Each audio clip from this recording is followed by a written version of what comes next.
कहता है अब साहब गा के बैठल वाली तनकी से कुछ ना कहो तक कटा जाए। हसीनों को नजर से तीर बरसाने की आदत है, अदायो नाज की तलवार चमकाने की आदत है,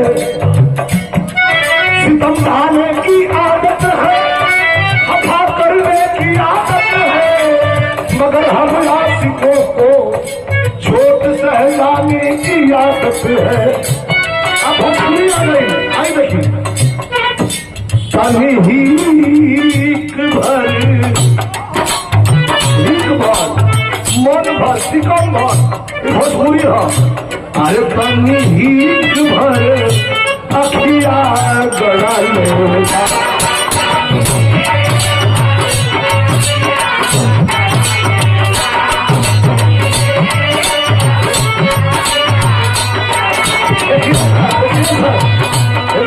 यही कलाकारी है कि तनी हीक भर अरे अखिया गड़ा लेगा। लेकिन जब आईया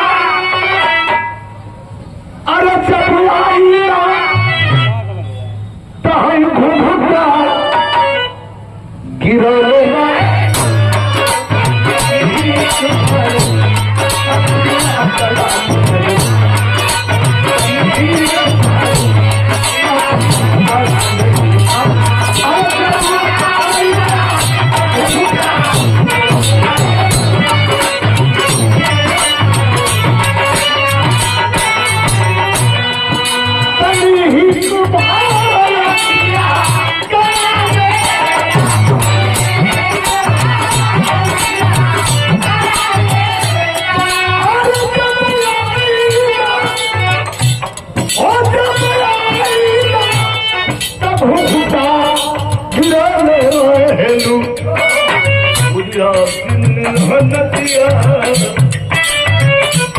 अरे मेहनतिया में डुबकी लगा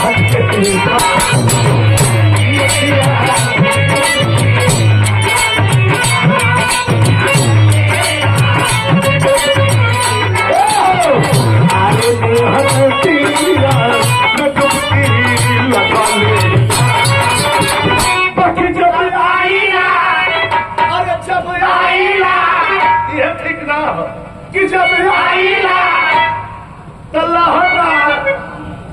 चुरा ले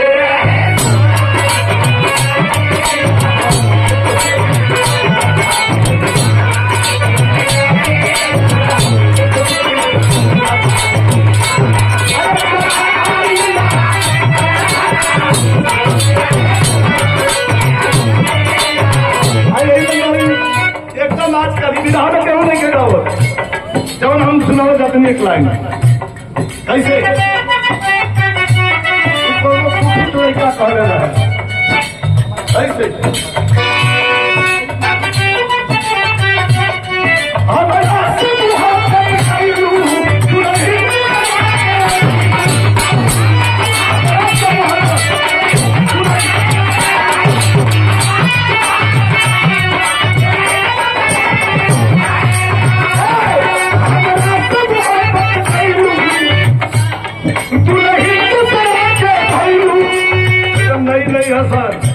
आग पर आंख में हाथ तो खतरा हो गई।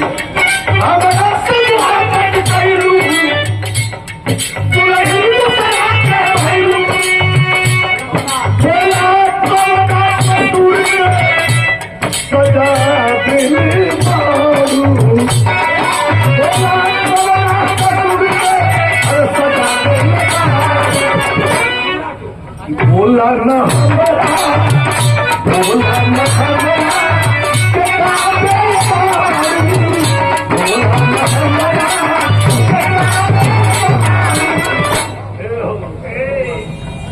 कि जब दिल